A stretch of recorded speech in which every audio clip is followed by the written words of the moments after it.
Hello friends, health insurance ये .com की तरफ से मैं सुमित भंडारी आपका स्वागत करता हूं। बहुत बहुत शुक्रिया इस वीडियो को देखने के लिए। आज का हमारा टॉपिक है योर क्वेश्चंस अवर आंसर्स।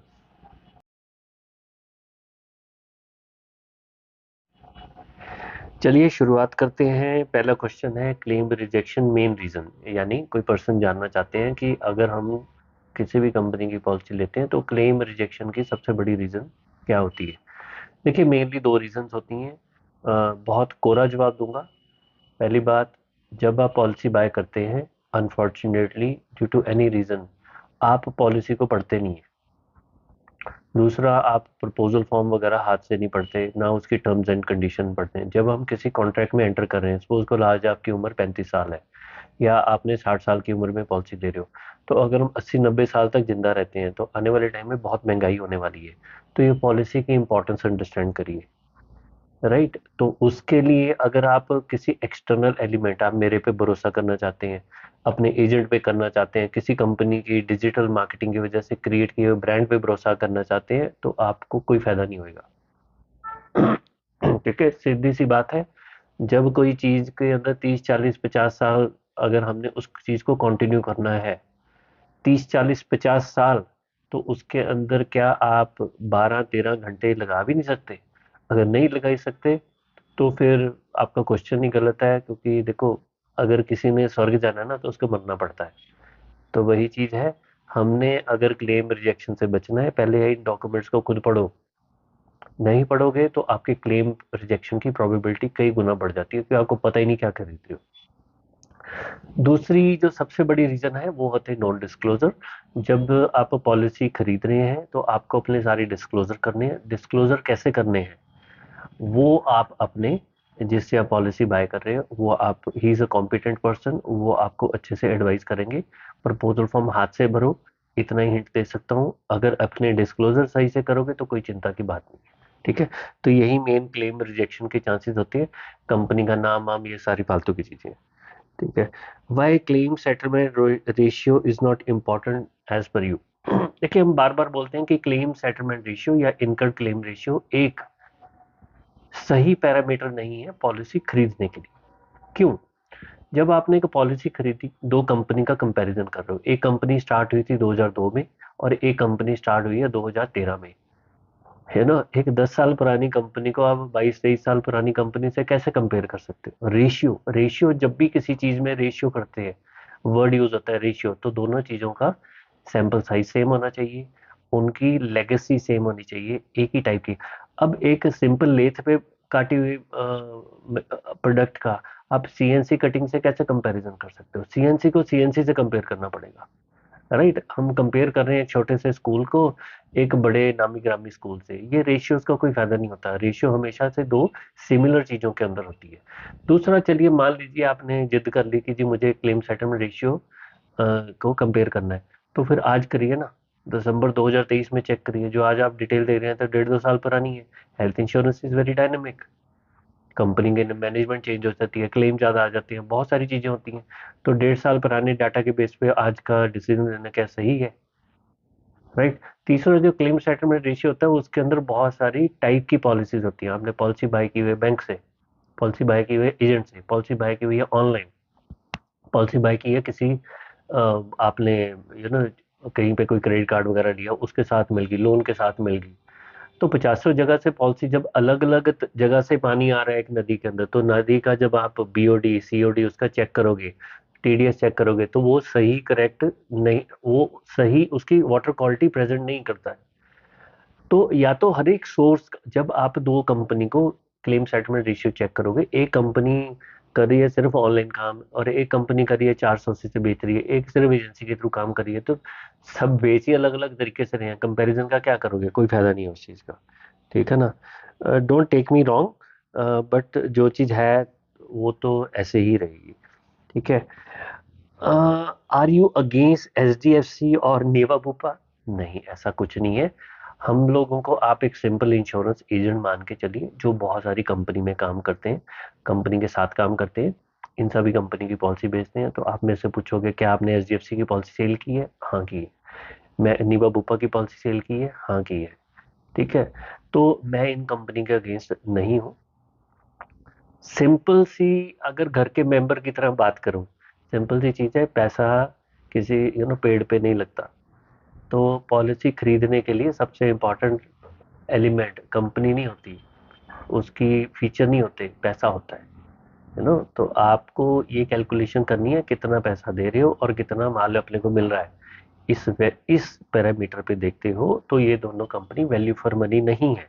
बुरी, मैंने कभी नहीं कहा ये बुरी कंपनी है, आपका मन करता है ले सकते हो, ठीक है ना। है दोनों एक ही, दोनों कंपनी का एक ही हाल है।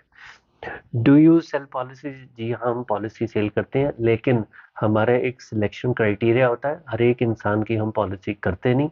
अगर हम लोग ये जो कंसल्टेशन करते हैं, इसमें हमारा जो फोकस होता है सिर्फ आपको एडवाइस करना है। आपको पॉलिसी खरीद करनी है, ऑनलाइन लीजिए, एजेंट से लीजिए, बैंक से लीजिए, जहां मर्जी से लीजिए, हमसे लीजिए, वो आपका डिसीजन होगा। मैं कभी किसी को नहीं बोलता मेरे पास पॉलिसी के लिए आइए, यू नो। हाँ, ये है कि कुछ लोगों को हम जानबूझ के पॉलिसी करते नहीं, वो हमारा सिलेक्शन क्राइटेरिया, वो हमारा बिजनेस मॉडल अलग से, हमारी अलग से टीम है, लेकिन हम हर एक बंदे की पॉलिसी करते नहीं है। तो उसकी अपनी एक रीजन है। तो आप अगर डायरेक्ट क्वेश्चन पूछेंगे कि क्या आप पॉलिसी सेल करते हैं, हम लोग करते हैं, ठीक है ना, वो हमारी टीम बिल्कुल अलग है। योर प्रोफेशनल एजुकेशन, क्या आप इंश्योरेंस इंडस्ट्री में आपने काम किया हुआ है? देखिए, मैं मेरी उम्र अराउंड 50 का होने वाला हूँ एक दो साल में। तो मैंने अपनी एजुकेशन, मेरी बैकग्राउंड है इंजीनियरिंग की, ऑटोमोबाइल इंडस्ट्री में काम किया हुआ है, सेल्स मार्केटिंग में काम किया, फिर मैंने लाइफ इंश्योरेंस में कुछ साल काम किया, और उसके बाद मैंने हेल्थ इंश्योरेंस इंडस्ट्री में बहुत सालों से काम कर रहा हूँ। तो प्राइमरी जो अगर मेरी प्रोफेशनल क्वालिफिकेशन है, तो I am a production engineer. Secondly, I am a certified black belt in six sigma from American society of quality, ASQ से मैं सर्टिफाइड हूँ। और इसी वजह से हम लोग सारा काम जो अपना है वो प्रोसेसेस के साथ ही करते हैं। आई डोंट हैव एनी बायस, तो प्रोफेशनल क्वालिफिकेशन का ये फायदा होता है कि आप दृढ़ता के साथ, असूलों के साथ काम कर सकते हो, ठीक है ना। तो जैसे चलिए उसके अंदर नेक्स्ट उसमें आते हैं। लास्ट क्वेश्चन है, हाउ टू रिड्यूस रिस्क। देखिए, जब भी आप पॉलिसी खरीदते हैं, तो एक बहुत इंपॉर्टेंट एलिमेंट होता है हमारी पॉलिसी के अंदर, वो होता है रिस्क। ये जो इंश्योरेंस पॉलिसी है, ये एक प्रोडक्ट नहीं है, ये सर्विस इंडस्ट्री का प्रोडक्ट है, जिसके अंदर जो मेन चीज, आप जिस चीज के लिए प्रोडक्ट बाय कर रही हो, उसका मेन ऑब्जेक्टिव है हेल्थ रिस्क। हेल्थ रिस्क को भी मिनिमाइज हमने करना है। तो हम अपने क्लाइंट्स के लिए स्पेशल कई बार उनको गाइड करते होते हैं कि आप अपने रिस्क को कैसे मिनिमाइज करिए। कुछ मैं आपको टिप्स दे सकता हूँ अपने एक्सपीरियंस से। मेरा कोई प्रोफेशनल मेडिकल क्वालिफिकेशन नहीं है, लेकिन अपने तजर्बे से, क्योंकि हमने बहुत सारे क्लेम देखे हैं, और कुछ मेरी इंक्लिनेशन है हेल्थ एज अ सब्जेक्ट के ऊपर।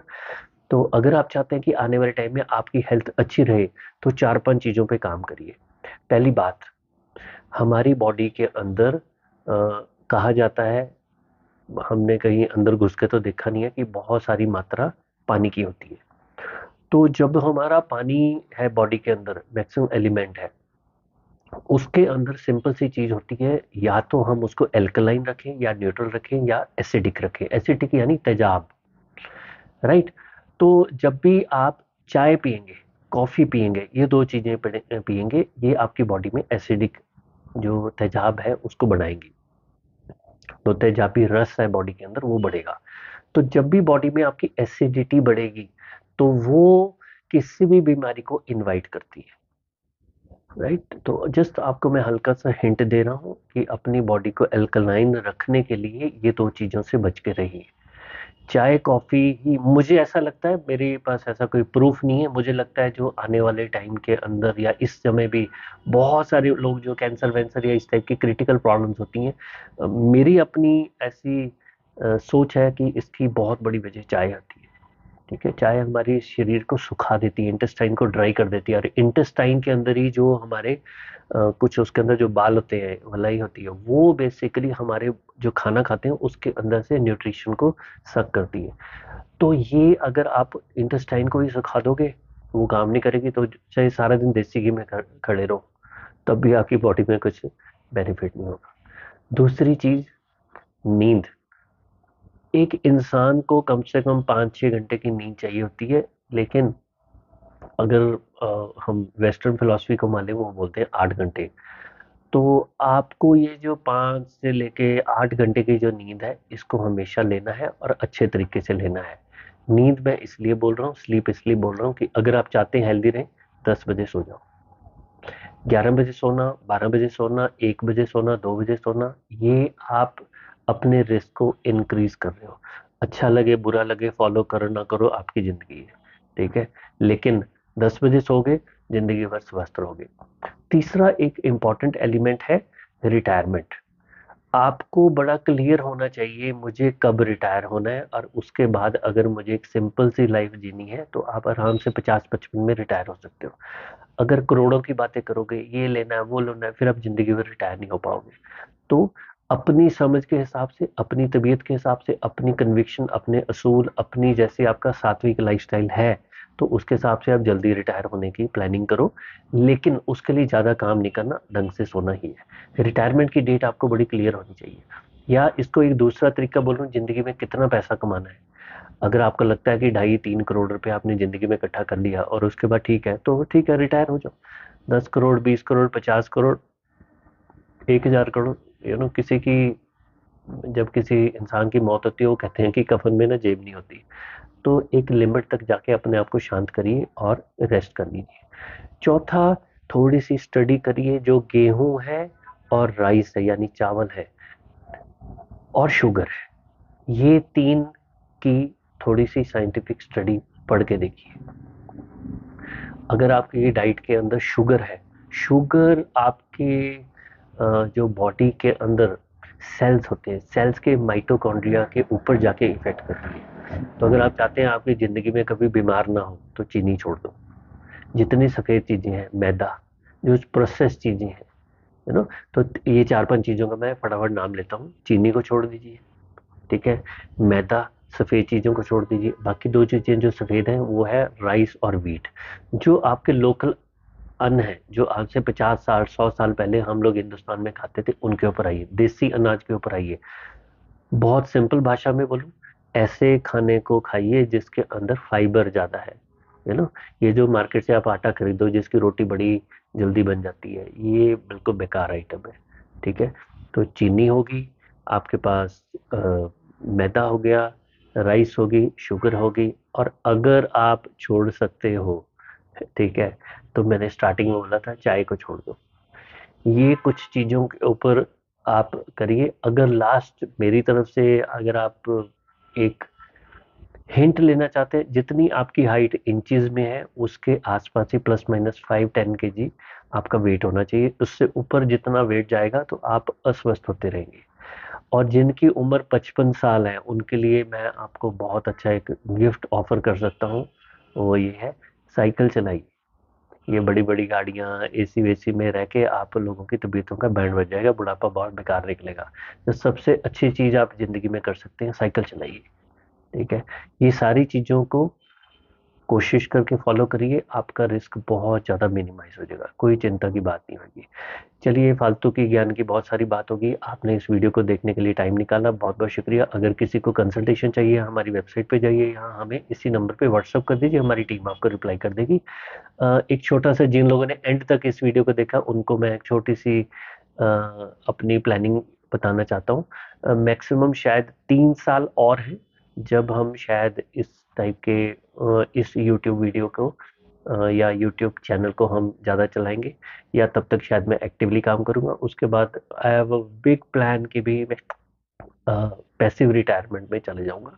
तो जिनको कोई कंसल्टेशन लेनी है, जो भी करनी है, उससे पहले पहले ले लो। 3 साल के बाद मोस्ट प्रोबेबली हम लोग ये कंसल्टेशन भी बंद कर देंगे।